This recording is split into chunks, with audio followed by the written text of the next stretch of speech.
Hi guys, Dr. Tati here and welcome back to Doctor's Gaming and welcome to our second session of Doc's Discussion. This one is another D&D session. I've been looking forward to this whole week, so I am ready and I'm ready to go. Let me just quickly pop back to all the other screens I have all over the place, which I accidentally made a mistake of. There we go. We're back again. There we go. But yes, today we are going to be talking about character creation. Last week we talked about a little bit of what D&D is about, how to play D&D, how it looks like, what kind of things you have, how the game's played.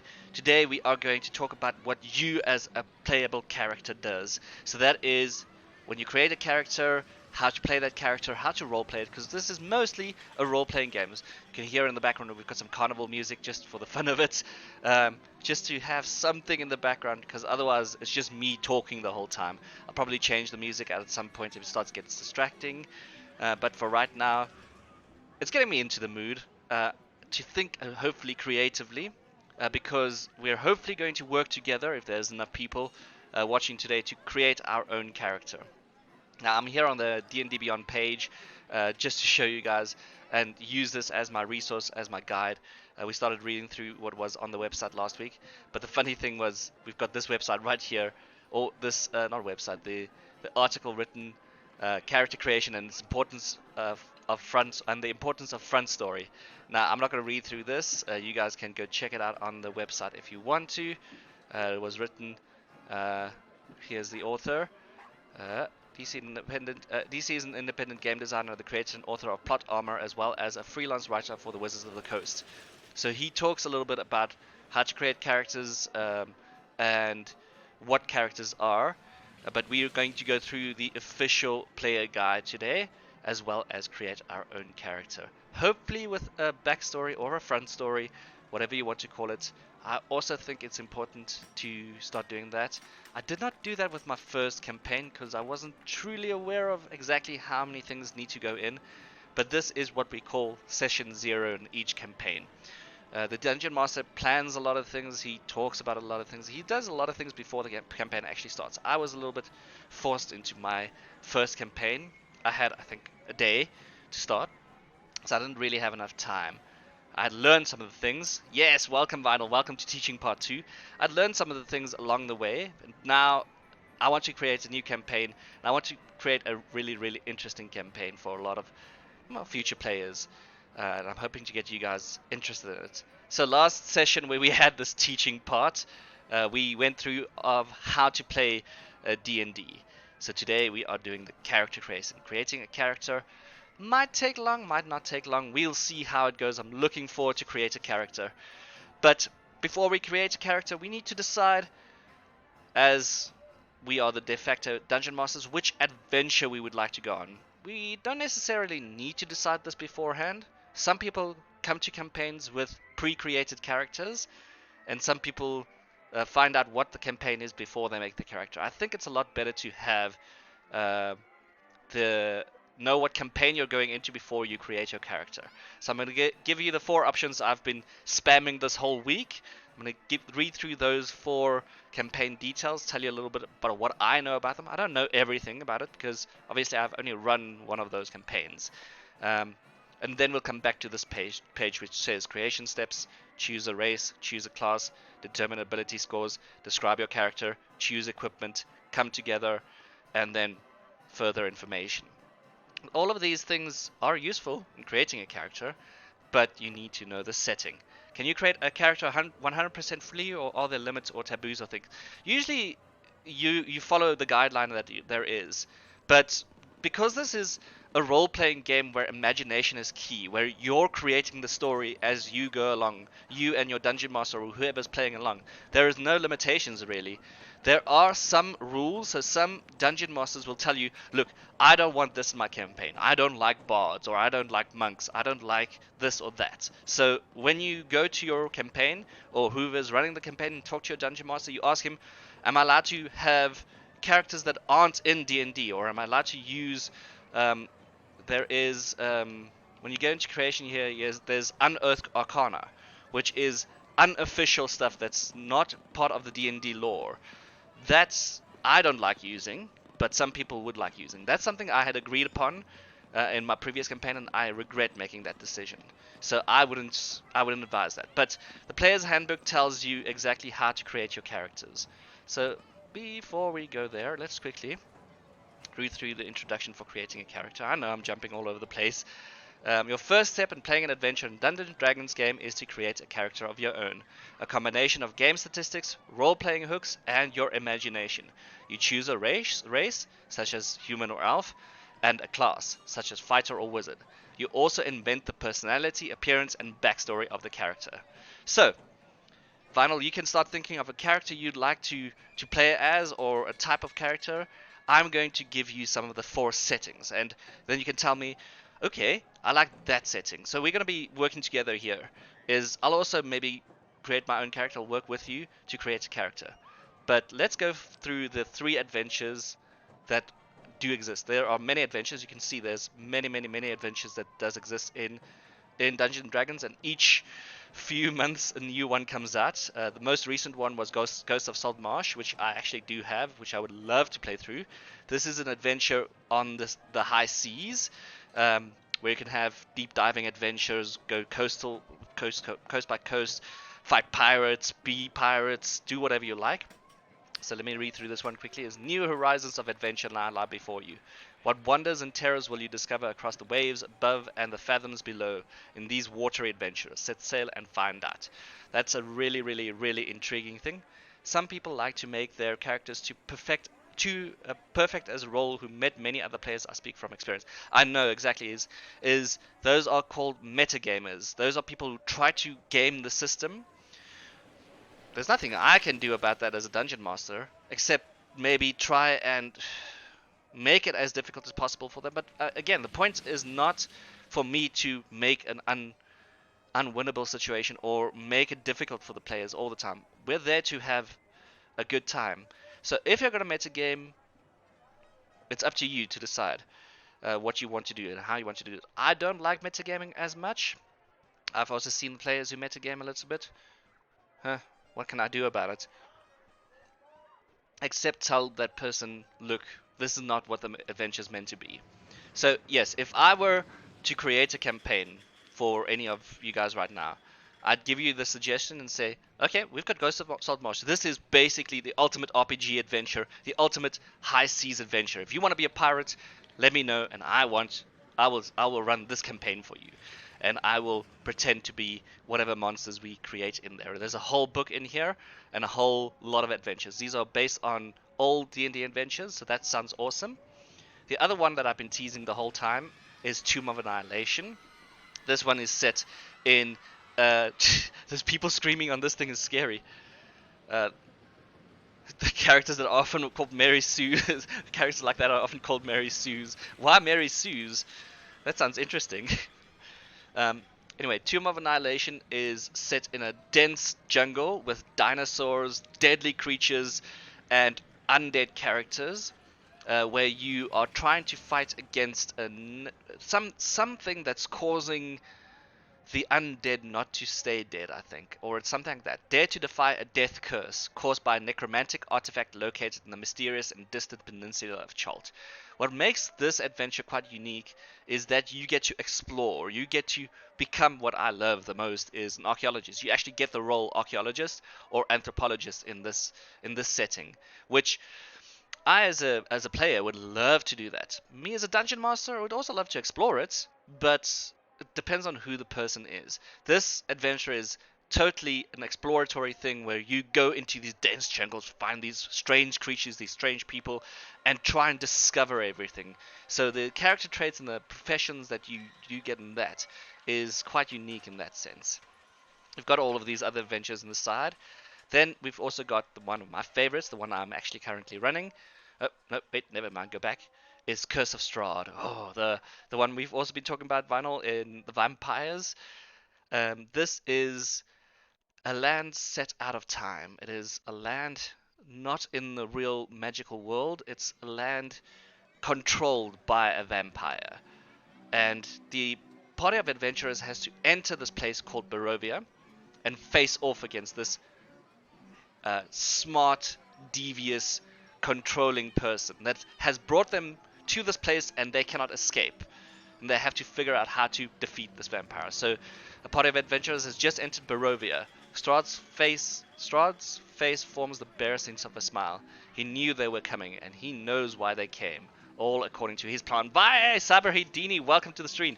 I'm doing awesome. We are getting into the meat of Dungeons and Dragons over here. We are going to be creating a character today. I am excited. I've already mentioned the 3 adventures I'm thinking of: high seas, deep jungles, and vampires. So you guys can let me know if any of those sound interesting. The 4th one that I've been teasing this whole time as well is the Guildmaster's Guide to Ravnica. This is not a preset adventure. This is not a module that you go into. This is actually a guide for dungeon masters like myself. Duck and D&D get together like mac and cheese. Oh, it is, because the thing is, it's all about reading and stories and storytelling, and I'm loving it so far. Now, I know a lot about Ravnica because it's based on Magic the Gathering, which is a card game, which is heavy lore influence stuff. But this one is unique in Dungeon Master sense because it is set in a futuristic landscape with this... I keep on forgetting what these people are called. But it's basically... it's a style... steampunk, there we go, that's the word. It's like a steampunk adventure where you get intrigue and mystery and these 10 different guilds trying to vie for power in a city that's covering an entire planet. So I'll read through here. In a teeming cosmopolis, in the teeming cosmopolis, which is one world made of one entire city of Ravnica, 10 guilds vie for power, wealth, and influence, held in an uneasy peace by a magical force called the Guild Pact. I love the sounds in the background. Yeah, this is the sound from the Roll20 set. So I've got a music playing here in the background. It's really awesome. Whoop, wrong page. You've got a great narration voice for Dungeon Master. Thank you. But yes, so 4 adventures that I would like to run are those 4, right? So for our character, which one would fit our character the most? If you guys have any ideas for a character that we can create, let me know which adventure we're going to go focus on, and then we're going to go to the character creation page, check out the new player guide again, and see what they have to say. And the great thing about Dungeons and Dragons as well is some dungeon masters like to change their voice and add in nuance or create a character. So I'm trying to do that. I'm trying to pretend to be other characters sometimes. I get it right, and then I forget what the character was. If 8-Ball was active, I would ask it what it thinks of D&D. So 8-Ball might not like... Well, actually, we'll see. We'll see if 8-Ball's awake tonight. 8-Ball's not awake yet. It's being stupid, of course. But yes. So, if you guys have any ideas of characters that you would like to create, or a theme or a setting that you would like, and then we can jump right into it, create a character for that. I want you guys to be involved in these sessions as much as I am. So any questions and any suggestions you have is really, really useful. I'll listen to the music a little bit.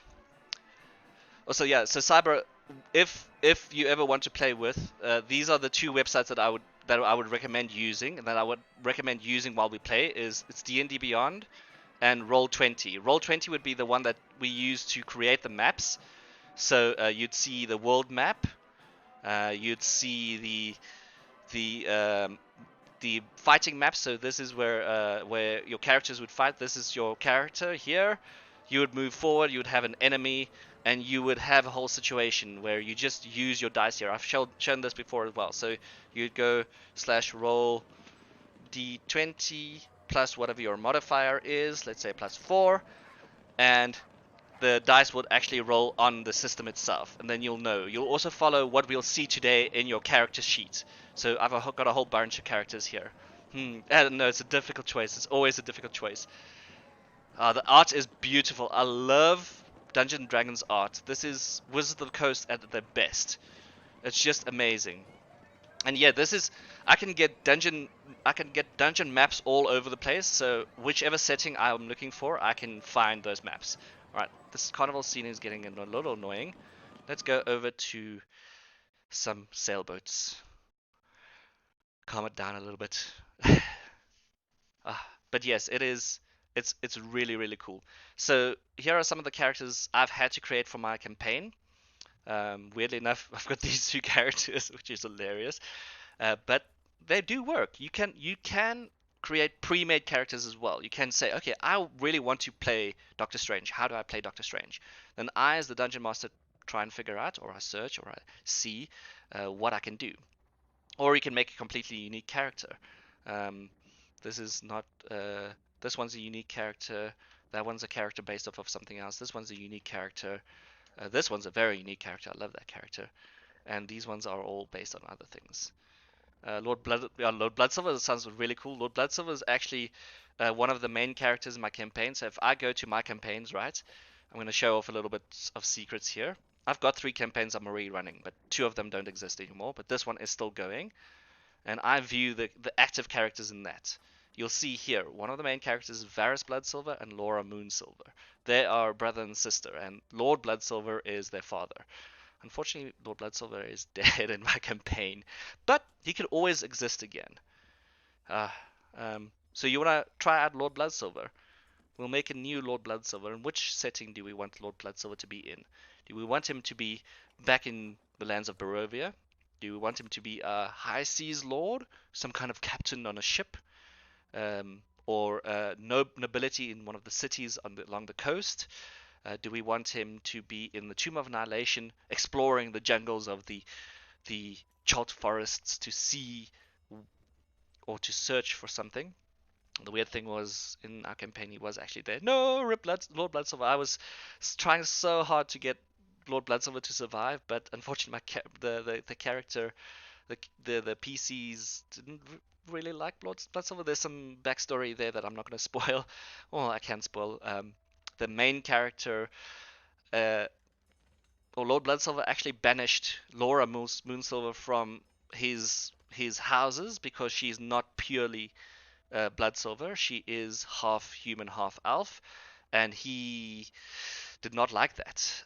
And Varys Bloodsilver did not approve of that because he's a paladin and he's very much human. He loves human relationships and human history. He's an elf himself, but he loves human history. So he worships the god Tyr, and he did not approve of what his father had done. So him and his sister were banished.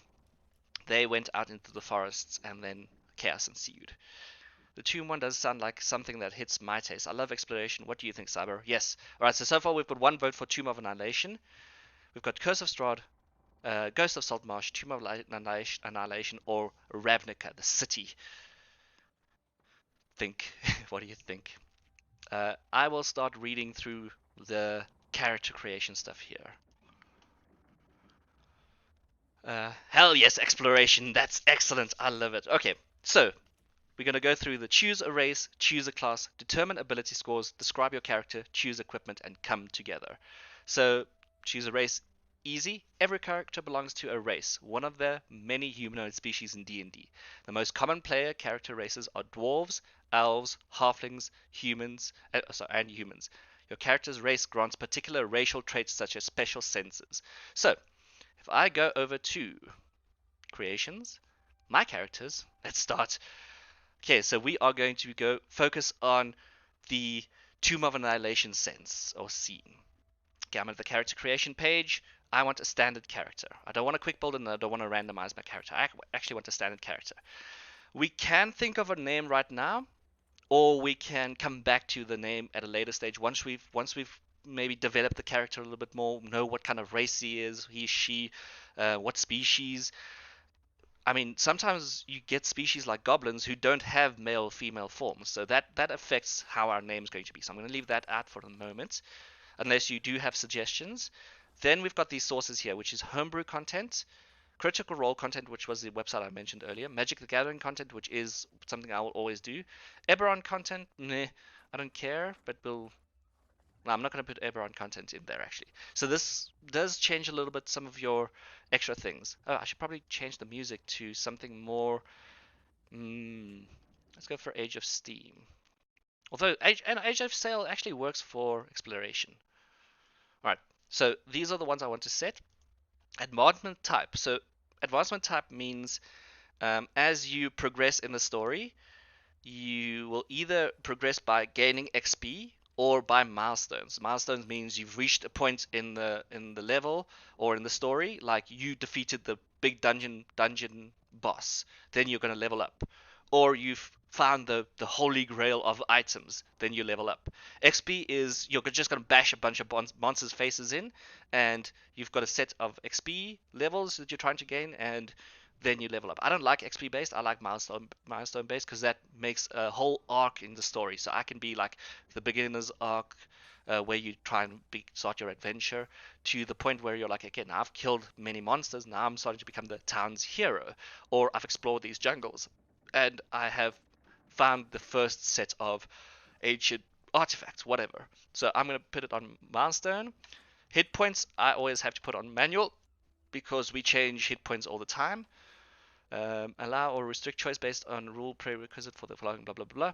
Encumbrance, blah blah blah, and ignore coin weight. The rest should be fine. All right, let's go to choose a race. Can't wait to see what kind of name vital comes up. Yeah, this sounds like does feel like kind of like writing a book. It's sort of like that. Yeah, it's quite intense, the stuff you go through, but it's really cool once you get to role play these characters and you know your character by the end of this, which is what I love. Okay, races. Because I've bought a lot of extra books, we have a lot of races that do exist. So this might take a while, but let's quickly go through them. Aarakocra. This is a bird-like species, so it's half bird, half human. Aasimar, you get three different types or four different types of Aasimar, but these are basically half people, half demons or angels. They have some demon angel blood in them, and you can then choose what type of Aasimar you want to be. ASMR. You are an ass. You can come up with the thing too if you want to, Cyber. I don't mind. It's supposed to involve all of us after all. Yeah, the thing is, I think Cyber is about to start streaming in like 5 minutes time, so he's not gonna be here for too long. Bugbears. These are bugbears feature in the nightmare tales of many races. These are great hairy beasts that creep through the shadows as quiet as cats. So if any of these pop up to you, uh, go straight ahead. A lot of people use or choose humans or owls because it's a lot easier. Centaurs are unique to Ravnica, so in our jungle setting, it might not be good to have a centaur. That would be hilarious. Dragonborns is another one of those classic D&D characters. That is, Dragonborn look very much like dragons standing erect in humanoid form, though they lack wings or a tail. Your spelling's fine. Um, And then dwarves, you get two different types of dwarves, hill dwarf or mountain dwarf. Each of them has their own stats and their own things. We'll go through that once we've chosen what kind of race we have. We've got four different types of elves, dark elf, eladrin elf, high elf, or wood elf. We got unique species like furbolg, which could actually be cool in a jungle setting. Furbolg tribes cloister in a remote forest strongholds, preferring to spend their days in quiet harmony with the woods. That sounds cool. I think we'll keep that one for top right now. Elves obviously can also be in a forest setting, but we know this is going to be a dangerous forest setting. Genasi, I don't know Genasi that well, but it's air, earth, fire, and water Genasi. So these are Genasi carry the power of the elemental planes of air, earth, fire, and water in their blood. All right. For our setting, not going to help very much. Gnomes, a lot of people take gnomes as well. Deep gnome, forest gnome, rock gnome, whatever gnome you like. Goblins. Goblins are all over in Dungeons and Dragons. I know goblins from Ravnica, but we've got a goblin in our current setting. Um, some goblins can be smart, some goblins can be stupid, some goblins can speak, some goblins can be devious. It depends on what kind of goblin you want to be. So far, many of those sound tempting. I know, right? Goliath. Oh, Goliath is there's also a lot of choices people take. Strong and reclusive, every day brings a new challenge to a Goliath. Alright, so Goliath is these huge hulking things. You can actually see the racial traits it gets is +2 to strength, +1 to constitution, natural athlete, stone's endurance, powerful build, and mountain born. That could also work in a sort of in the jungle setting of Chult. There is a mountainous areas that these Goliaths come there, and you don't necessarily have to come from the area the campaign falls in. You can be from another campaign or another setting within Dungeons and Dragons. Half beings, half elves, half orcs, and half lings. Those are self-explanatory. Hobgoblins. War is the life of hobgoblins. Its glories are the dreams that inspire them. Its horrors don't feature in their nightmares. Alright, so these are a bit more, if you want to run an evil campaign, you could probably run that. Or if you want to be an evil character, you can be a hobgoblin. Alright, so you've got human races. You get either a normal human or a variant human. Variant humans are the most adaptable and ambitious people among the common races. Whatever drives them, humans are the innovators, the achievers, and the pioneers of the world. Now, the reason most people take humans is its racial trait is it gets +1 to all ability scores and 1 extra language. Now, getting a +1 to all your scores means that you're already starting off with better anything than most other people, because here you're only getting 2 skills plus, and you've got 6 skills in general. So getting +1 to all 6 of your skills is really, really good. Oh yeah, these are the cute ones, the Kenku. Kenku are haunted by an ancient crime that robbed them of their wings. The Kenku wander the world as vagabonds and burglars who live at the edge of human society. So more D&D. Ooh, yes, more D&D. Sir Deadlot, welcome to the stream. We are going to be creating a character today. We're just going through a list of characters here. Um, almost to the end, and then you can let us know if you find any character that you like, or any race that you like, because we're starting our character right here. A kobold is a small little creature. It's like it's a small dragon basically. Kobolds are typically timid and shy away from conflict, but they're dangerous and vicious if cornered. So they're basically like the small version of a dragon. Then we've got lizard folk. Lizard folk actually comes from Chult. This is one of the races in Chult. So this is the setting we've decided we'll be talking about. So lizard folk possess an alien, inscrutable mindset, their desires and thoughts driven by a different set of basic principles than those of warm-blooded creatures. It's also worth noting that lizard folk can also be in Ghost of Saltmarsh in the coastal campaign, the High Seas adventure.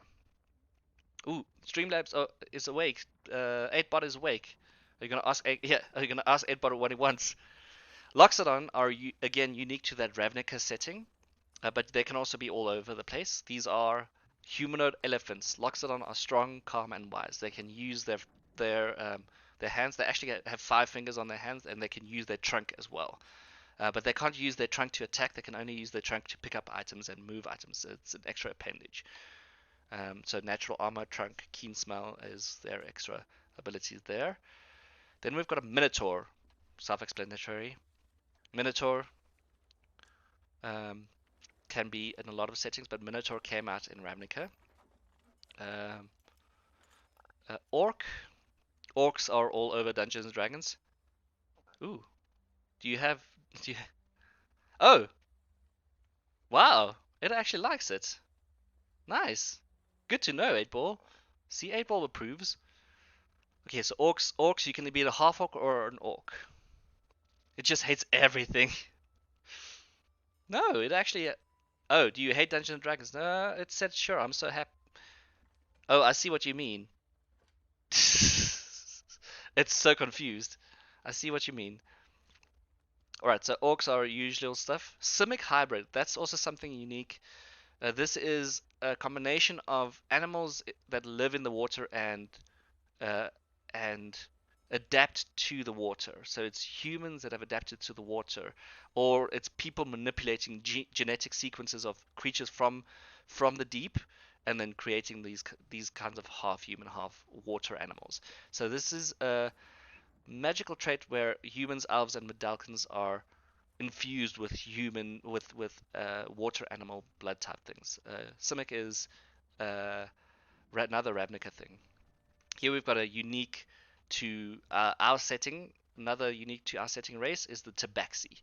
They're hailing from a strange distant land. Wandering Tabaxi are cat-like humanoids driven by curiosity to collect interesting artifacts, gather tales and stories, and lay eyes on all the world's wonders. Then we have Tiefling, which some people also like to do. I like Tieflings, they're cool. Tieflings are usually outcasts because they've got demon blood in them. So they're to be greeted with stares and whispers, suffer violence and insult on the street. They see mistrust and fear in every eye. That is the lot of a tiefling, because they're again half human, but they've got this demon blood in them. They might have made a pact with the demon. The demon might have done whatever they like. I have no idea. Right, Triton is unique to the Ghost of Salt Marsh setting, the High Seas Adventure setting. So long established guardians of the deep ocean floor. In recent years, the noble Tritons have become increasingly active in the world above. And Vidalcan. The blue-skinned Vidalcan strive for perfection above all else. So Vidalcan are just blue-skinned people. That's basically what they have. But they've got some magical ability as well. So they can, and they're partially amphibious. So they are a little bit weird. And then the final one is Yuan-ti.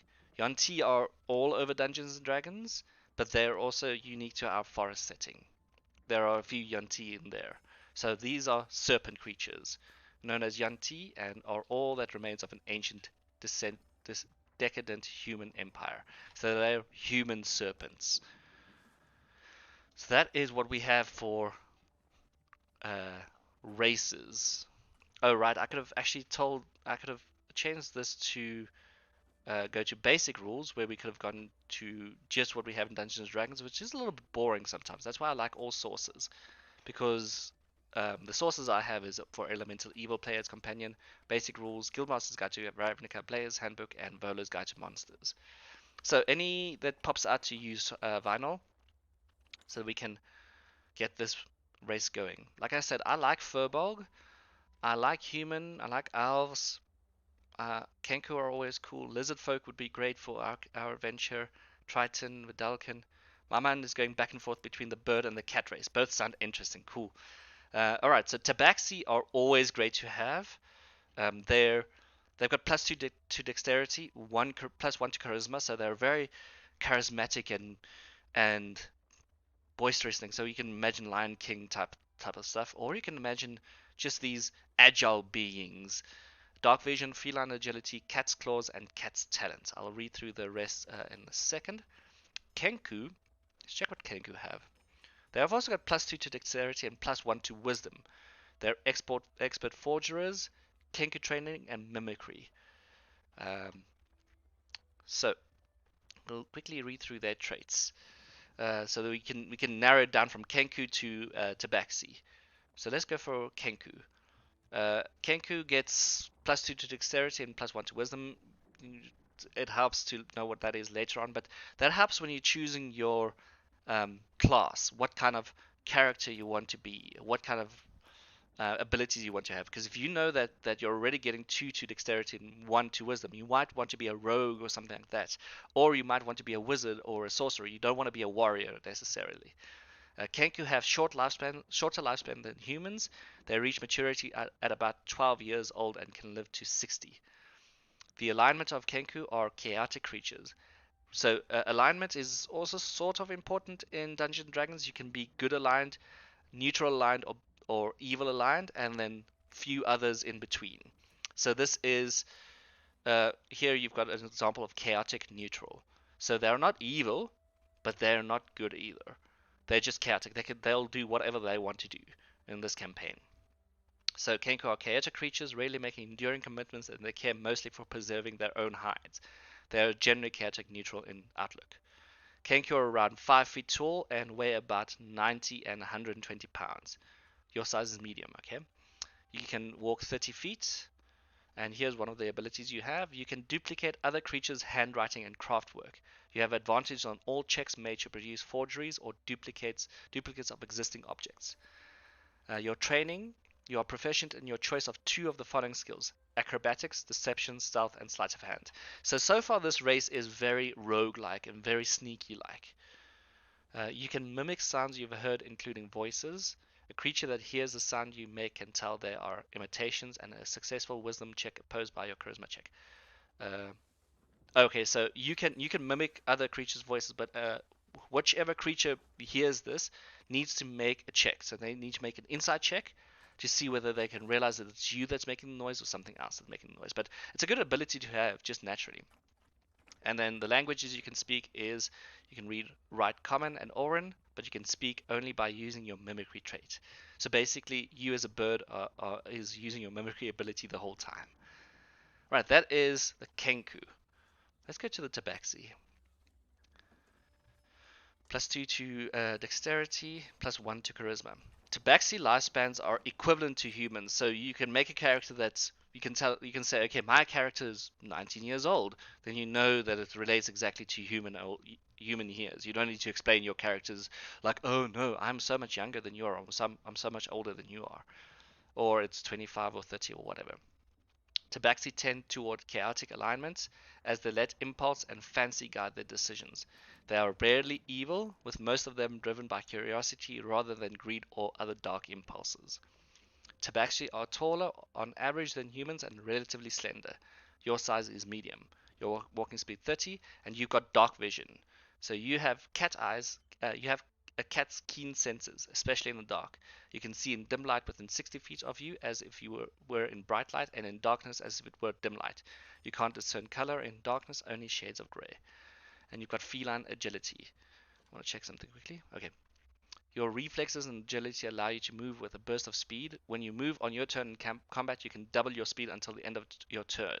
Once you use this trait, you can't use it again until you move 0 feet on one of your turns. So you can be quicker than other characters, which is great. And one of the other abilities you have is Cat's Claws. Because of your claws, you have a climbing speed of 20 feet. In addition, your claws are natural weapons, which you can use to make unarmed strikes. If you hit with them, you deal slashing damage equal to 1d4 plus your strength modifier instead of the bludgeoning damage normal of an unarmed strike. And Cat's Talent, you have proficiency in perception and stealth. Another one of those sneaky characters. Interesting. And you can speak, read, and write Common and one other language of your choice. Alright, so which one do you like, Vinyl? Or whoever we'll have those two choices for now, because like I say, it is a lot of choices you have. But it's already interesting. I'm already getting a sense of the character we'll have in Chult, which I like. Do do do do. Well, actually, let me go down slowly. Kenku would probably be better, but we'll go for the Tabaxi.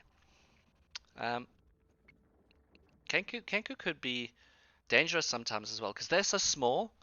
It's good for whatever class you're choosing, but let's go for Tabaxi then. Alright, so quickly go back to here, and now that we've chosen our race, we are a Tabaxi. We are these feline cat creatures. Who I can just imagine in the jungles of Chult jumping from tree to tree, getting leaves all over you, or depends on what kind of cat you are. This should be really interesting. Now we're heading to choose a class. There we go, Cyber is live, I thought so. Yeah. Every adventurer is a member of character class. Class broadly describes a character's vocation, special talents, and the tactics the character is most likely to employ when exploring a dungeon, fighting monsters, or engaging in a tense negotiation. Your character receives many benefits from your choice of classes. I can't read. Your character receives many benefits from your choice of class. So this is the next important thing. We've chosen a race. We know we're going to be in these jungles exploring. So now we've got to choose a class. I've also got the settings for all the classes that are available in D&D.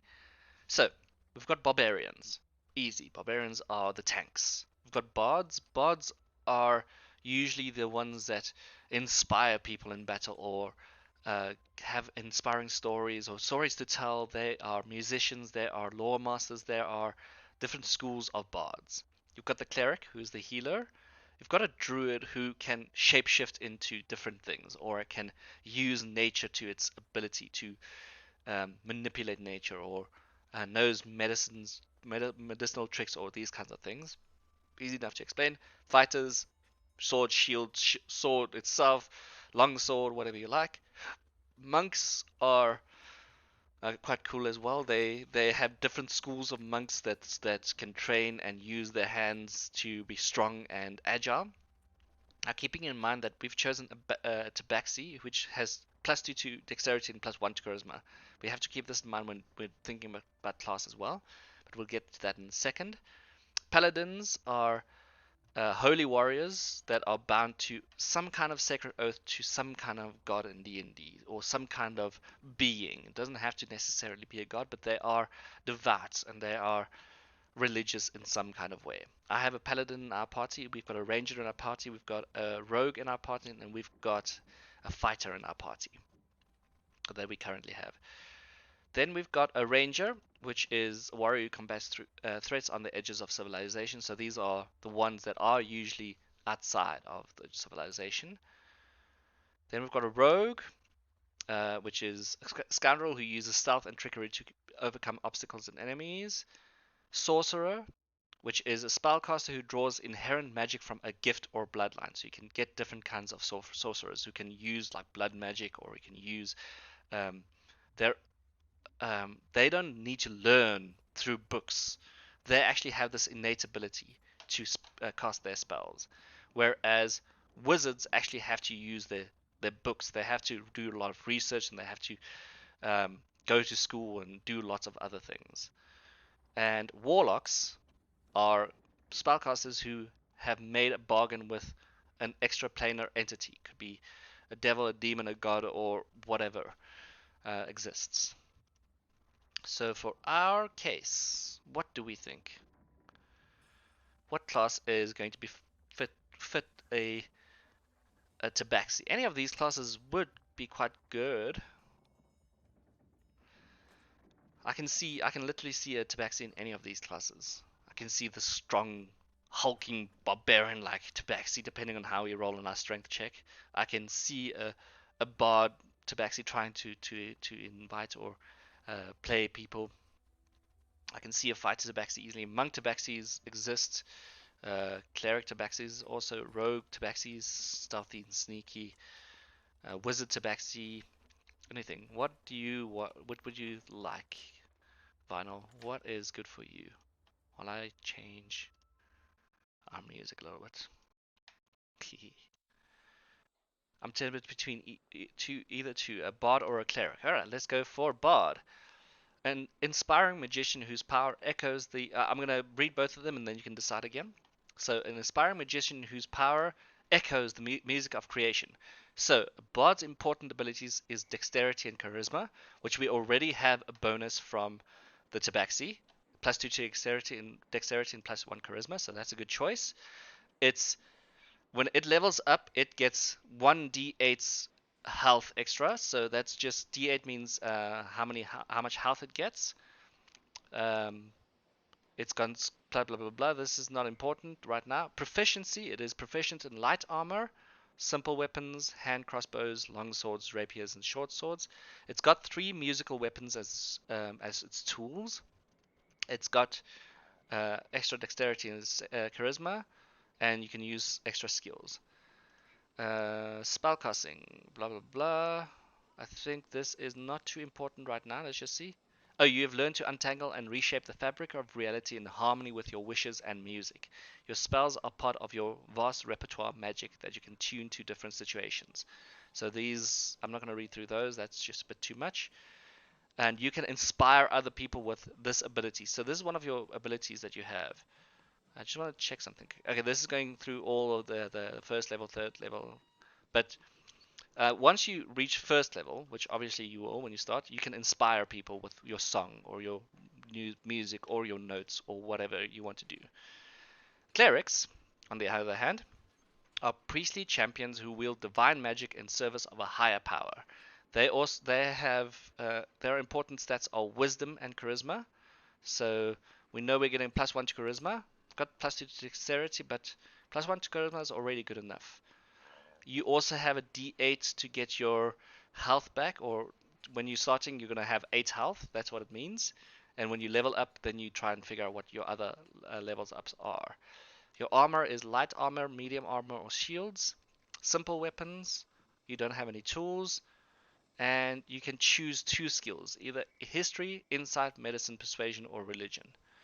And your spell casting comes from divine power. So you can cast cleric spells, which are also the same rules that we had over there, and you can choose a domain. So you can choose whether you want to be from the knowledge domain, life domain, light domain, nature domain, tempest domain, trickery, or war domain. Each of these domains actually affect how your character is built and how your character can be played, which is great. Um, the light domain is detailed at the end of the class description, provides examples of gods associated with it. Blah blah blah blah. Your choice grants your domain. Your choice grants you domain spells and other features when you choose it at first level. It also grants you additional ways to use channel divinity when you gain that. Blah blah blah blah. All right. So, bard or cleric, which one do you like more?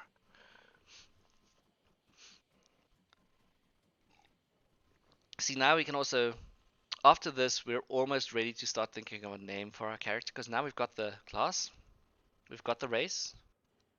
Let's do bard. All right, let's go for bard. Add class. Excellent. So we're a tabaxi bard. Alright, so we're level 1, and our HP is always... At level 1, our HP is always... Ooh, that was almost the wrong button. Let me just check. I'm okay. Whew, that was scary. Actually, I should have done this. But well, let's go there. There we go. That looks better. Alright, so at level 1, you're always max health. At level 2, you start rolling for dice. That's just how it is. Right, so we know we're at 8 health. Now we're going to choose what we are proficient in. So we know that we have light armor. We know we're going to have simple weapons in the end. Or we're able to wield simple weapons. Not necessarily that our character starts with these weapons, but we can wield simple weapons, crossbows, long swords, rapiers, and short swords. And we've got 3 musical items we can choose from. So let's start with the musical items. We want bagpipes, we want drums, we want dulcimers, we've got flutes, we've got horns, we've got lutes, we've got lyres, we've got pan flutes, we've got shawms, or we've got viols. Now, a shawm, I have no idea what a shawm is. It's some kind of, clearly some kind of something, some kind of musical instrument. So, write down 3 musical instruments you would like.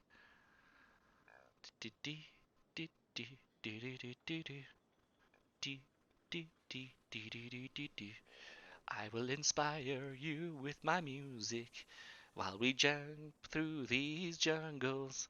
If there is a deadly spider attacking, or a little venomous velociraptor, I can sing, I can dance, I should probably show you the musical instruments, right? Sorry, I just saw a cat in the jungle with bagpipes. That would be hilarious.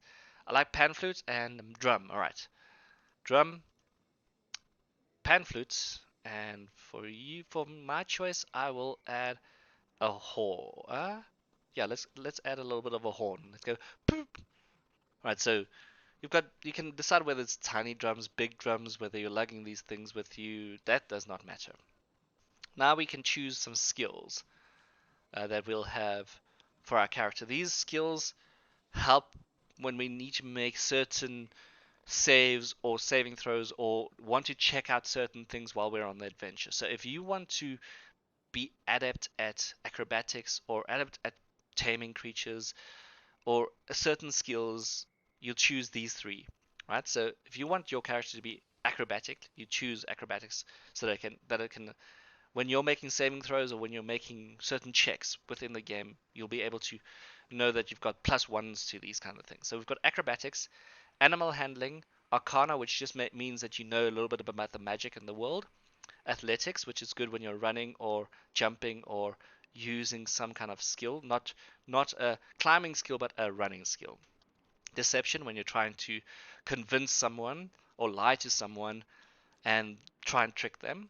History is when you're looking for something you know about the land or something you know in your background. Insight is when you're trying to figure out if someone is lying to you or not lying to you. Intimidation is when you want to be intimidating and try and win a fight, basically, or try and change someone's mind by intimidating them or interrogating them, for that matter. Investigation is when you try and figure out if there was like a crime scene or something, or in the case when we're in the jungles, trying to see whether the animal that died here had anything else hidden or had any other signs of something. So if you're in like an area where there's something, I don't know, what would fit a musician exactly? Medicine, nature, performance. Obviously, you'll always take performance for the musician. Persuasion, religion, sleight of hand, or survival. So let's take performance. That is going to be automatic. Um, Insight could possibly work. Persuasion could also work. Sleight of hand depends on how crafty you want to be. Since you're a cat, you can choose acrobatics as well, or animal handling. So you've got two choices here. I've already made performance for you. Um, D musician, musician, musician, cat. Do musician, do musician, do musician, cat. Or nature. Yeah, nature is where you're trying to survive in these jungles. Now, I don't think a musician's going to necessarily be there. I like animal handling. Let's do that one first. All right, awesome. Animal handling is definitely a good choice, especially since we know we're going into a setting where there are going to be lots of creatures. There's going to be a lot of unknowns. Animal handling could be very good. Performance could also, again, be quite nice here because you're trying to outperform or you're trying to make distractions so you can make you can be the distraction while your party goes around and tries and kill a monster or something. Who knows? I should probably open that again.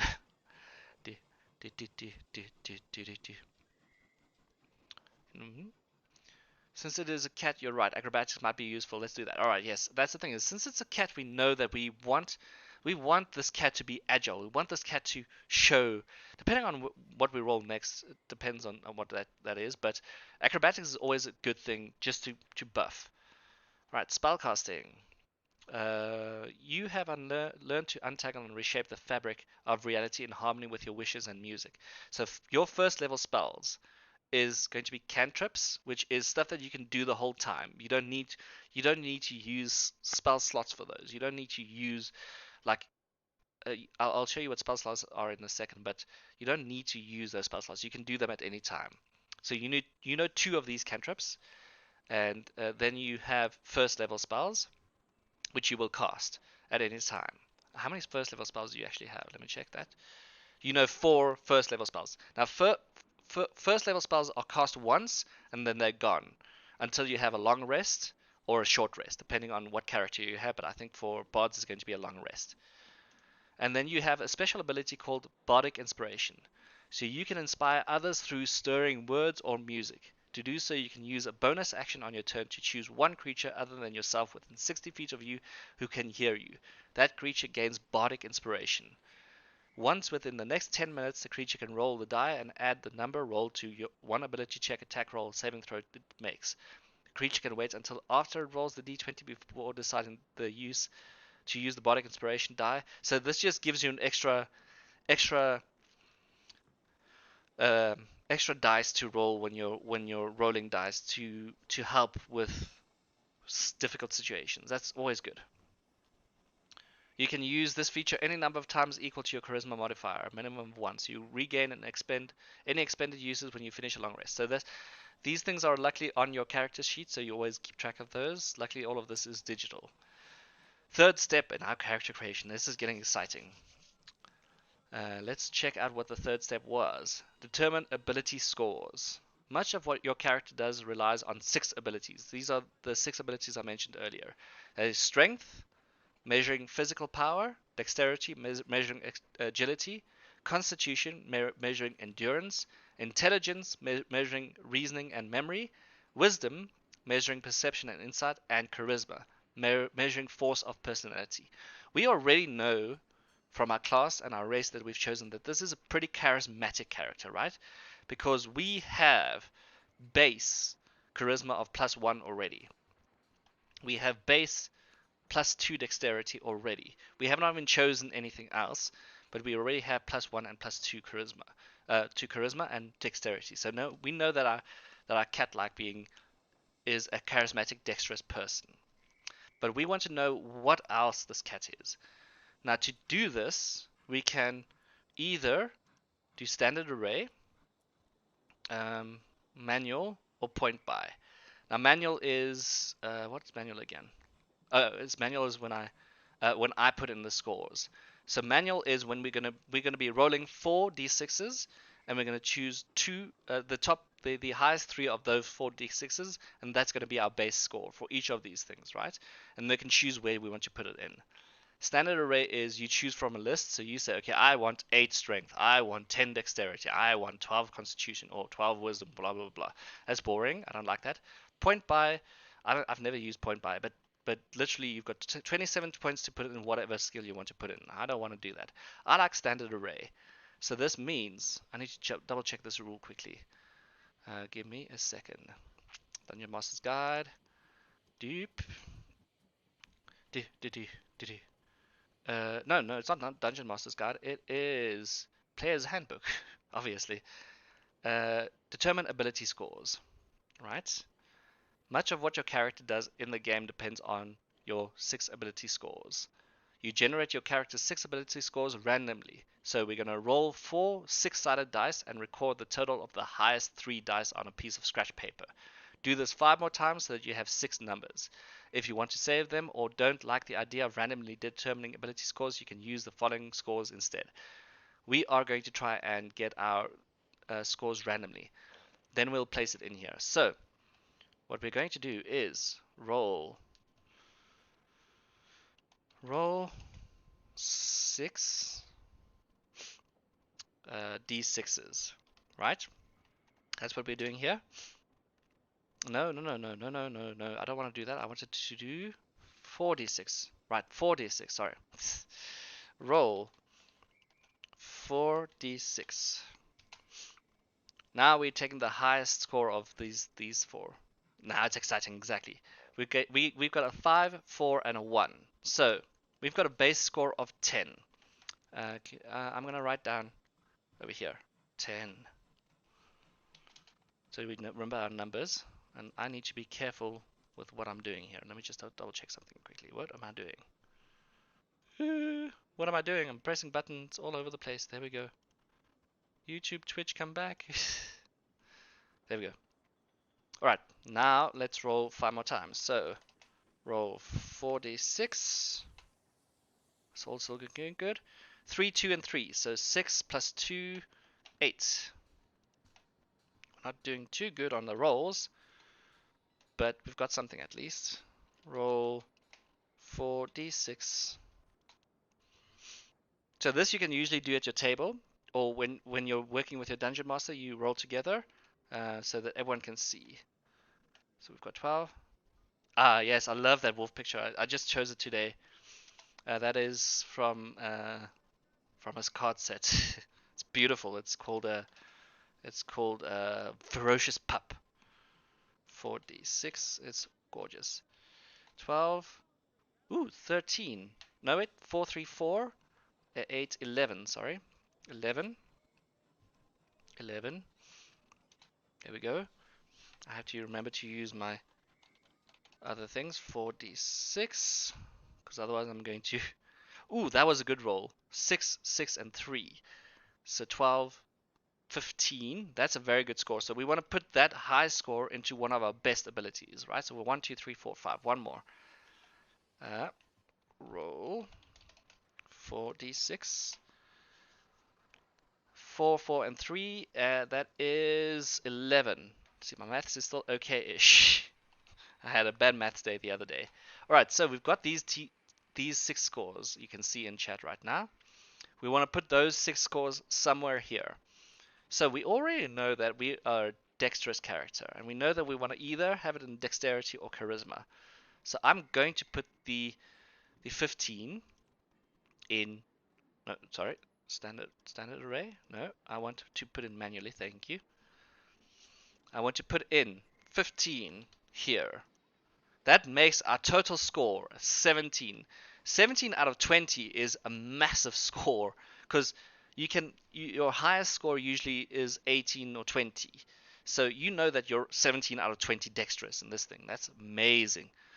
So you're going to get heavy stat bonuses for this. Then our next highest score is 12. Since we know we're working, our spells are based on dexterity and charisma, we have to put the next one at charisma. That's our next highest score. So that's 12. My math is terrible too, I know. Then our next highest score is 11. 11 we can choose. Now we can choose, okay, do I want to be strength, constitution, intelligence, or wisdom? Do I want to be smart? Do I want to be healthy? Do I want to be strong? Or do I want to recall a lot of things? This is where it starts getting interesting because I've got two 11s here. 11 out of 20 is just above average. As soon as we come below 10, right, our character is going to start looking stupid. So that 8 is where our dump stats is going to be. So where do we want to put the two 11s? Do we want to put it in strength, constitution, intelligence, or wisdom? This changes how our personality of our character can be. Already, just at the stats, we know that our character is the sleek. Maybe its fur is nice and sleek. It's got its hair back, and it's got this regal look to it, and it's really good looking cat. But it could not be a strong cat. It might not be a wise cat. It depends on what you like. So, Vinyl, this is where I'm going to ask you which two stats are we putting our 11s in? Do do do do do do do do do. I can see this cat just being not happy about being in these jungles. First time he goes in there, he'd be like, "Oh, dirt! Ugh, get it off! Oh no!" If I go that logic, the character we got it so far would probably be better when smart, so it could write good songs. All right, smart, wisdom's. So let's put that in here. 11 and 11 for wisdom and intelligence. I can never remember which one's the smart one, but I think intelligence. Actually, intelligence. Right. So then we've got constitution and strength. Do we want him to be a little bit of a not well, we'll call him a little bit of pudgy. He's going to already be pudgy. He's a little bit. He might be good looking, but he's also been in the cities for too long, so he's a little bit fat and he's a little bit um, rotund. Let's call it that. And he's squishy. He might be like a lazy cat. That could work. So is he? Where are we going to dump the stats? Strength or constitution? We're going to put that 8. We've got an 8 and a 10 to work with here. And then I'll show you how this changes the things down here. So we've got +3 to our modifier, which is great. I saw the message, I'm like, oh! So we already see that our intelligence and wisdom, we're not getting anything to our modifiers, which is important later on. +1 is good. +3 is very good. But having +0 to things is not good. We're going to started getting minuses to these modifiers, which is bad. Um,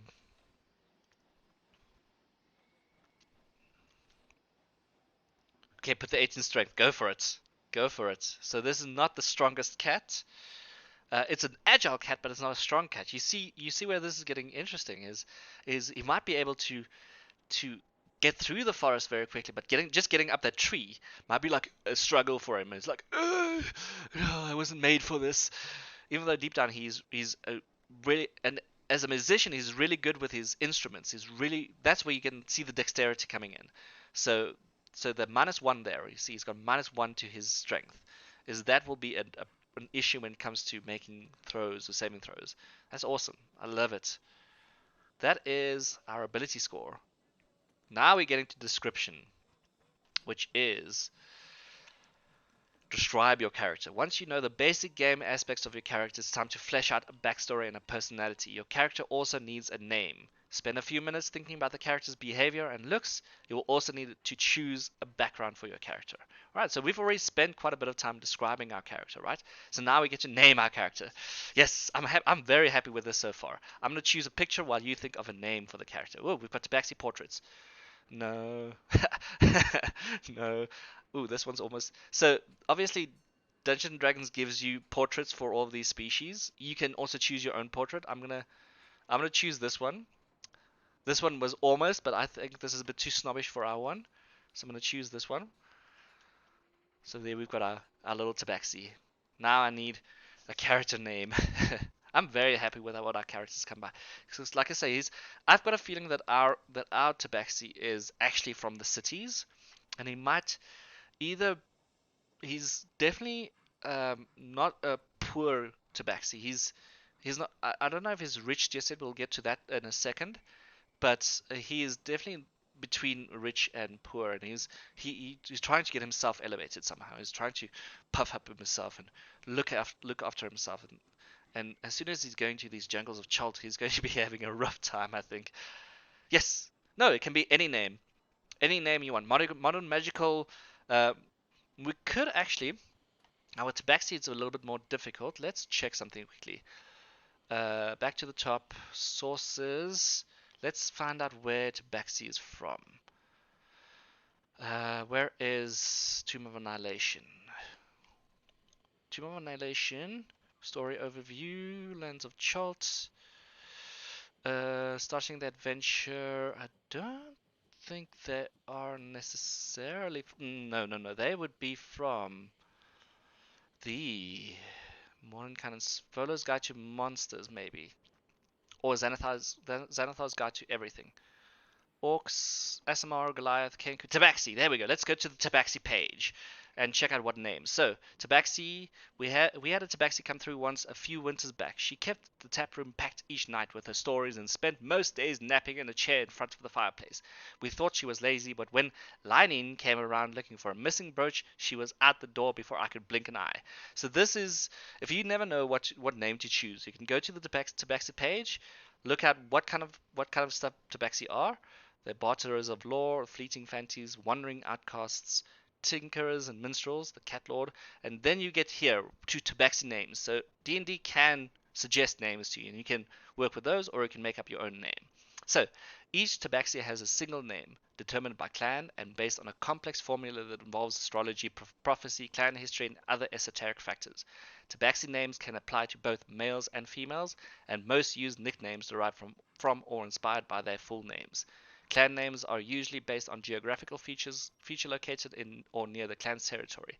The following list of sample Tabaxi names includes nicknames in parentheses.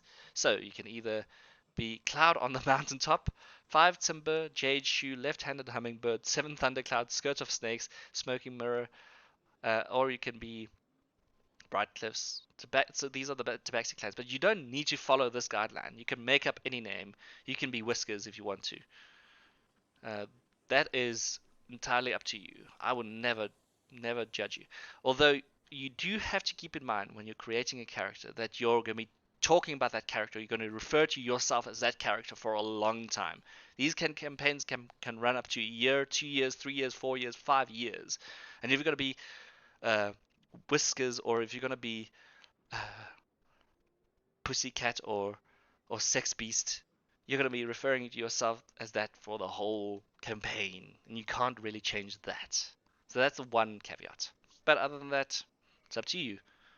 Entirely up to you. I'm enjoying this, by the way.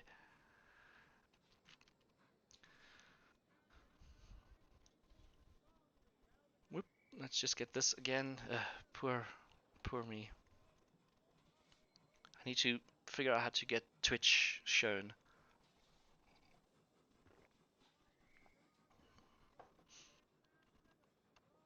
Ooh, we're almost there. We're making good progress here, actually. I'm liking it. I'm liking it a lot. So what name do we have, Arnold? What name? Do you want to go for fantasy name generators? I can always do that too. Although I've never been to this website before. Guild Wars, Magic the Gathering, Dungeons and Dragons. Hey, look at that. I would not use this, but whatever. Let's see. For a male name, I like Cornelius, and for a female name, I like Lilith. Interesting. Lilith is a good name. I like Lilith. Let's go for Lilith. Lilith. There we go. Alright, so now that we have our name, a class, our abilities, and our race, now we need to choose a background.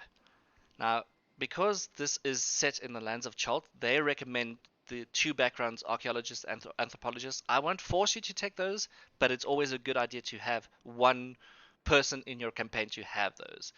So far we've only got one person, but that doesn't matter. We've got a whole list of stuff here, but I'm going to skip a few because they are from other campaigns. So we've got anthropologist, archaeologist, charlatan, criminal spy, entertainer, Fisher, Folk Hero, Gladiator, Haunted One. Oh, no, Haunted One is from another campaign. Hermit, Knight, Marine. That would be obviously from the other campaign. Noble, Outlander, Pirate, Sage, Sailor, Shipwright, Smuggler, Soldier, or Urchin. Yeah, Lilith. Lilith is a good name. So, Lilith, what are you?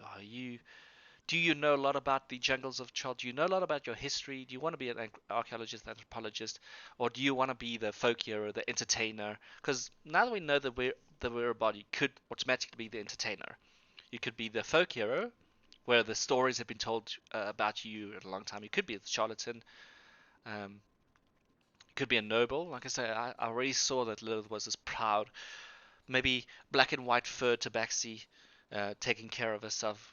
Not taking care of herself too much. That's why she doesn't have as much strength or the best constitution. But sage, sailor, what do you like? Smuggler, soldier, urchin. I'm liking Lilith, and I'm seeing in black and white. So it doesn't matter to me, but that's what I'm seeing. This is why I say we're working together.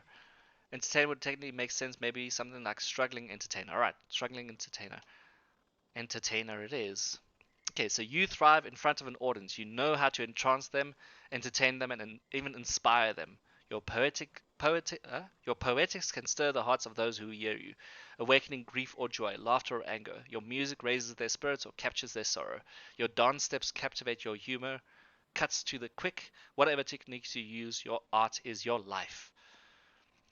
Right, so now we can choose. Now that you've chosen entertainer as your background, now you've got new skills. You've got new things that you can have.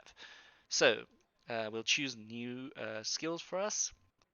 We already had acrobatics. We already had. So they've already taken acrobatics out of here. Um, investigation, medicine, persuasion. Let's go for persuasion. And sorry, I'm choosing here because I'm suddenly going things. We know that we're not strong. We know that we don't have the constitution. We know that we're smart. So history, insights, investigation, nature, or survival could work here as well.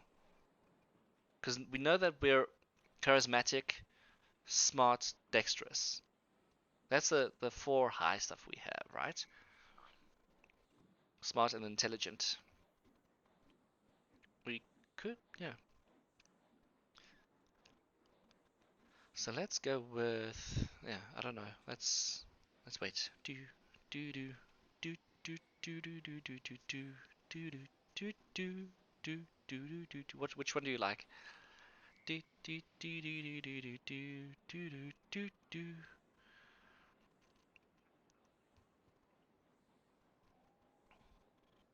Proud Lilith.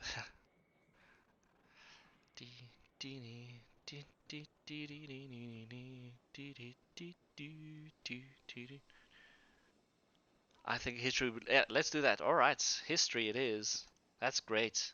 And now we get another musical instrument. Wow, we have so many instruments on us. I'm gonna choose another small one so we can put it in our bag or a. Because I really don't want a bagpipe. I don't know what a viola is. A little violin. That's not bad. But I think a lute and a flute would be quite good. Right, now background feature. Alright, so this, because we chose entertainer, you have another ability. You can always find a place to perform, usually in an inn or a tavern, but possibly with a circus at a theater or even in a noble's court. At such a place, you receive free lodging and food of a modest or comfortable standard, as long as you perform each night. In addition, your performance makes you something of a local figure. When strangers recognize you in a town where you have performed, they typically take a liking to you. This is a great feature to have when you're traveling a lot of places, when you're traveling through towns, or going from one place to another and need to sleep in inns or taverns, is a lot of the time the people will ask you for the money. But now that you've got this trade, you can just say, okay, if I perform for you tonight, will you still ask us money? And then they'll obviously not really have a choice but to follow along and say, I'm so sorry. Um, of course we look forward to your performance, and then depending on how your performance goes, you might get a free night's. Yeah, basically you're a charmer. There we go. Basically, Alright, now we can choose an alignment. So this is where I talked about the good, bad, evil alignments. We've already read that our characters are sort of chaotic neutral, but you can be anything. You can be chaotic evil, chaotic good, chaotic neutral, lawful evil, lawful good, lawful neutral, neutral, neutral evil, neutral good. With D&D 5e, this is the Dungeons and Dragons we're playing at the moment. 5e is the most recent. Uh, Alignment usually doesn't matter, but some items you can't carry or you can't use because of your alignment. I think we'll keep it chaotic neutral for now. So they follow their whims, holding their personal freedom above all else. Many barbarians and rogues and some bards are chaotic neutral. You can describe your faith, whether your um, belief a believer in a certain god, or whether you um, have no faith, or whether you're just free. I'm gonna say free spirits. That's I think what we already have. It's free spirits and lifestyle. Okay, so you said you wanted to be a struggling entertainer, right? So you want to be wretched, squalid, or poor. You don't want to have a modest, comfortable, or wealthy, aristocratic lifestyle. This is where, yep, that fits exactly. Is this feature here tells us how much money you have at the start of your adventure. So if you have a wealthy or aristocratic lifestyle, you're going to have 4 gold or 10 gold when you start. When you have wretched, squalid, or poor, you're going to have silver pieces. Silver obviously is worth less than gold, and copper pieces is worth less than silver. But so either we'll have poor or squalid. We can have a modest lifestyle, but I think it sounds like you want to work for your money, which is great. That's always a good way to start an adventure. I can easily see a session 0 to get some money going. So poor or squalid, poor or squalid, poor or squalid, poor or squalid. Yeah, I don't know. Lilith is she's got great aspirations. I think poor. You can tell me if you agree or not. A poor lifestyle means going without the comforts available in a stable community. Simple foods and lodging, threadbare clothing, and unpredictable conditions result in a sufficient, though probably unpleasant experience. Your accommodations might be a room in a flophouse or in the common room above a tavern. No, poor will do, yeah. You benefit from some legal protections, but you still have to contend with violence, crime, and disease. People of this lifestyle tend to be unskilled laborers, costermongers, peddlers, thieves, mercenaries, and other disreputable types. But I mean, poor for our character works. Now we get to physical traits. This is entirely up to you. You're gonna have to tell me what hair, what skin type. Well, let's say hair is hair color, and if you want to have like angles, what color of your eyes, what height you have, what weight, what age, what gender. This usually also helps by looking at the um, traits. Nope, not traits. Not quirks, obsessions. Oh, interesting. Okay, they don't actually tell us how tall or how heavy these creatures can be. Because sometimes they give you like tables that you can roll to determine what height and what weight you want to be. This is in pounds, unfortunately, which sucks. I don't like height, and this is also in what's it? I don't know what the American measuring system is. I'm a meters person. I'm not a feet. Oh yeah, feet. But like I said, I think for now, black and white fur, skin, skin is regular skin, or regular, well groomed skin. Like I said, I saw that she doesn't have long hair. She does. I think she's got medium hair, black and white, medium fur. What color eyes do you want? A height that really doesn't. Well, that might matter. 2 feet, 1.8 feet. Weight, age in years, and gender. We already said we are a female. Right, so age in years, weight, height, eyes. I'll leave it up to you. Well, I go boo doo doo doo doo doo doo doo doo doo doo doo doo doo. Sleek black and white fur.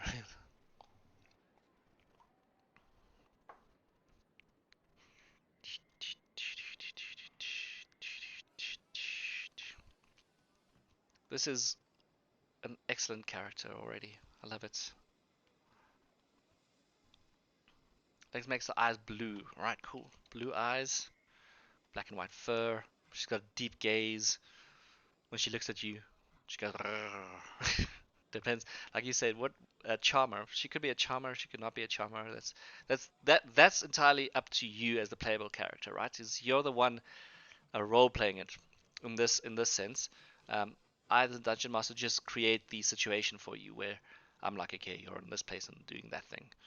But I like it.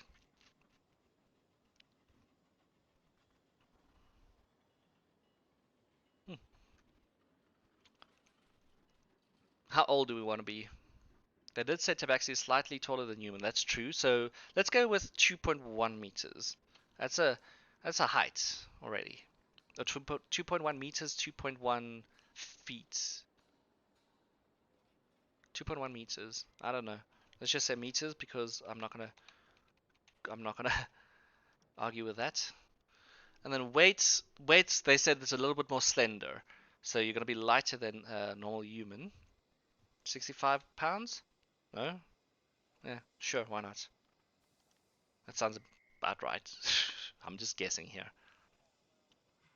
It might be a little bit heavy for a cat, but we know that your constitution isn't too good, and we know that your strength isn't too good, and that could mean your hair. I like for characters being their 20, so let's say 28. Awesome, 28.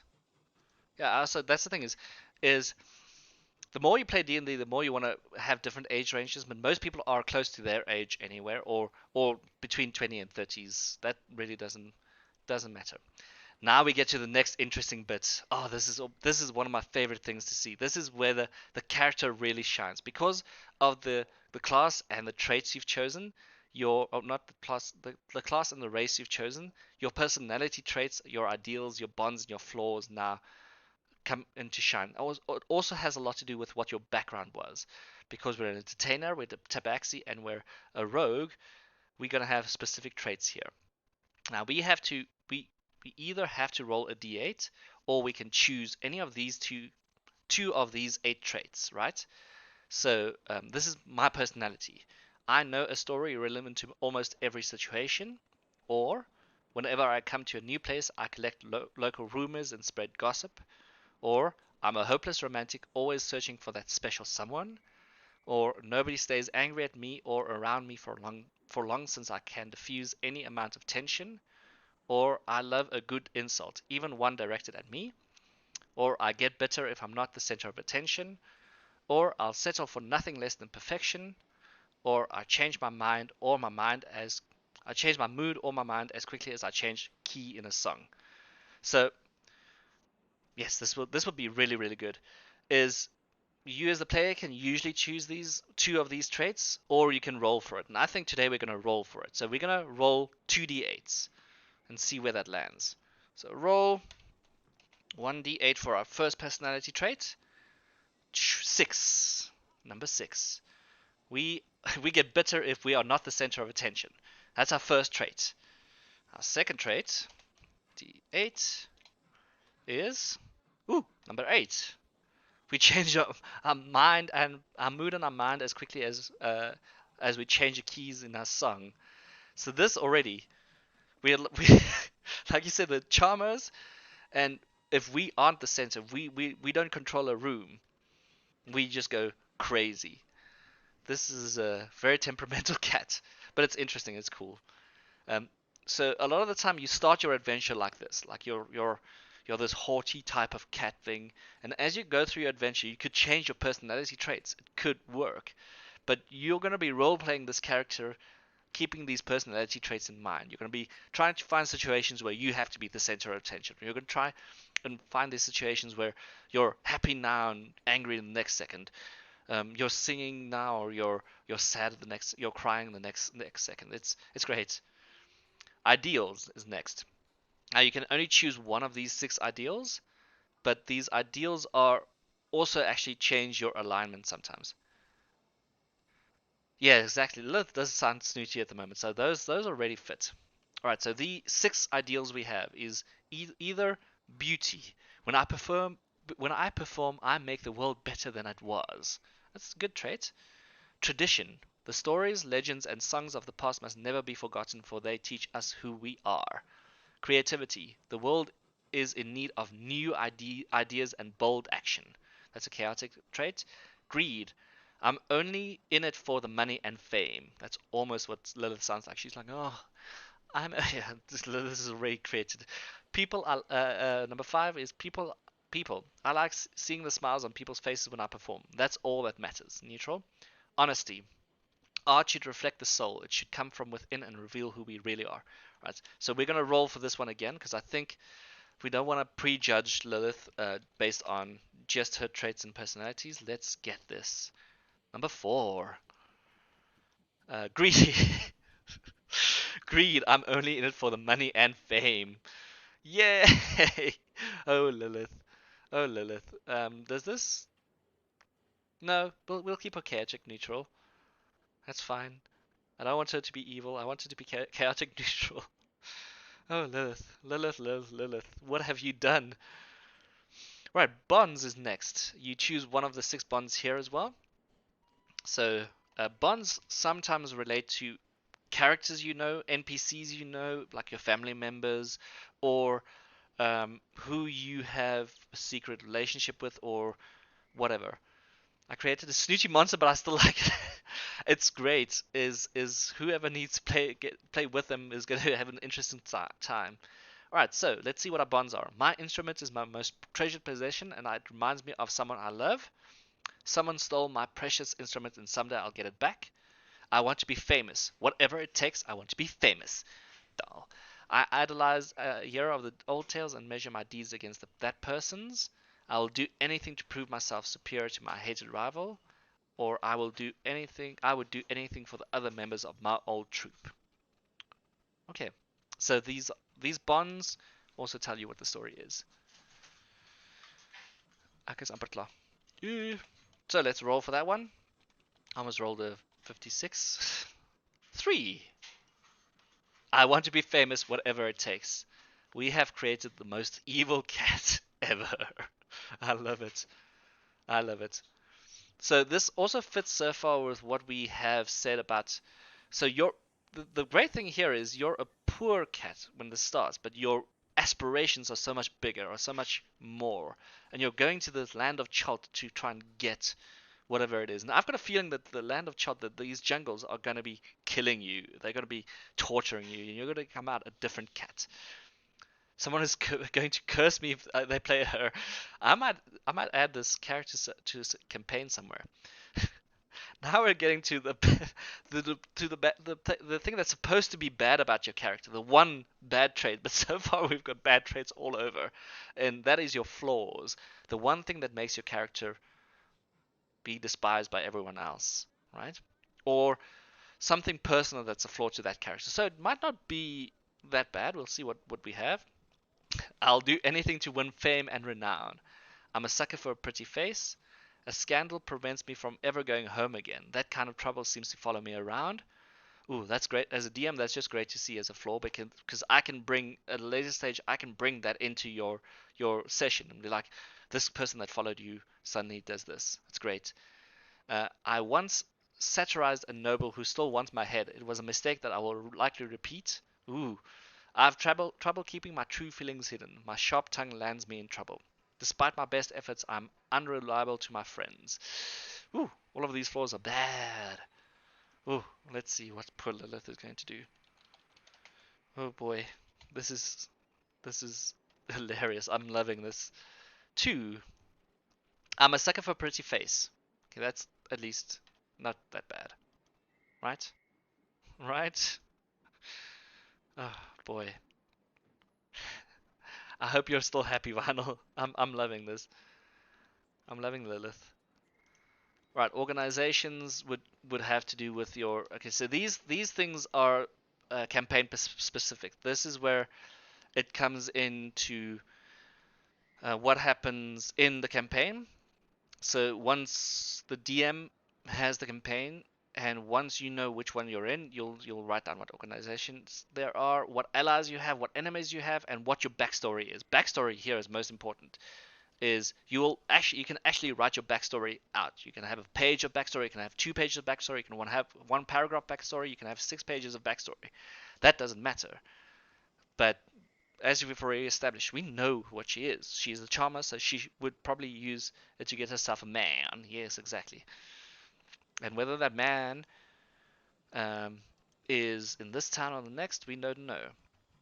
So, like I said, the start backstory is a lot more important when it comes to what your character's like. And we've already established a huge backstory just by creating the stats and by creating the race and by creating what she is, right? So you can make a backstory. We're not going to do that today. That is not important. The final thing we are going to do today, though, is choose our equipment. This is our starting equipment, so your class and background determine your character's starting equipment. This includes your character's armor, used to determine your armor class, as well as the weapons that you wield that determine your attack rolls, values. Additional adventuring gear is also available through starting equipment. So, nope, that's not the page I want to be at. I love this character. She's so not hero-like, and that's the thing is to be opposite from a hero at the start and then eventually becoming that hero of the land is a perfect story to have, because what you're developing in the first arc is putting this character, this cat that doesn't like people, that doesn't like people, but wants money, wants fame, wants fortune, and putting her into a jungle setting, looking for exploration, almost being forced to that place, is a great way to change that character, to see how it just plays off of each other. It's great. I love it. All right, so starting equipment. We can either choose to have equipment or gold. Attune magic items is something different. That is, you can buy extra things, and unfortunately, because we know our character is poor as swallowed, we're not going to have any magical items just yet. But I can say, do you want equipment or do you want gold as your starting? Do you want her to have something shiny, or do you want her to be able to face the dangers of the world?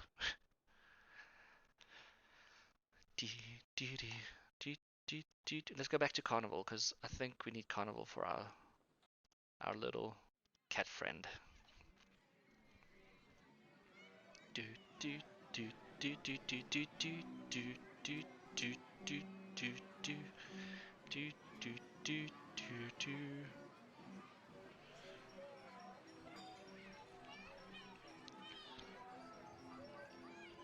Ooh, and I'm gonna look at other possessions so long. I just realized personal possessions. Oh right, personal possessions. Sometimes you can. Oh, you can actually say what kind of personal possessions they have, and you can have extra items. But I think just for now, we can have equipment and gold. Then you can have like a small adventure where you're getting these kinds of other things. And really, as a first level character, you don't need much to survive.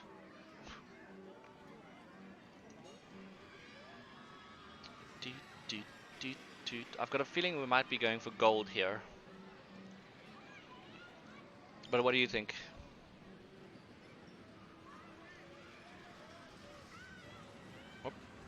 She is poor, but she's also all about fame and money, so money might be the good choice, even if it's risky. I think so too. Ooh, 5d4. Okay, so randomize the gold. Okay, so let's see how much gold she has. 5d4. That's the thing is she might have a poor background, but she could have gotten to possession of this type of gold at some point. That is part of your backstory. That is 13 gold. 130 gold? She robbed a bank or something. Or it's she'd gotten luck at some kind of gig and she got that gold. That's really, really good to have. Alright, awesome. That is it. We're gonna quickly, just as the pièce de résistance, show us the character sheet that we have at the end, and we'll talk about that next time. We'll talk about what all of this means. This is your character, created, done, and dusted, and you use this character sheet whenever you do something in D&D. We know that we've got 8 health. We know our name is Lilith. We're first level to backseat bard. and we've got all of these abilities. Now, here is where some of the interesting stuff happened that we were doing inside, but that is another day's stuff, and we can choose our spells next time. We can get some equipment.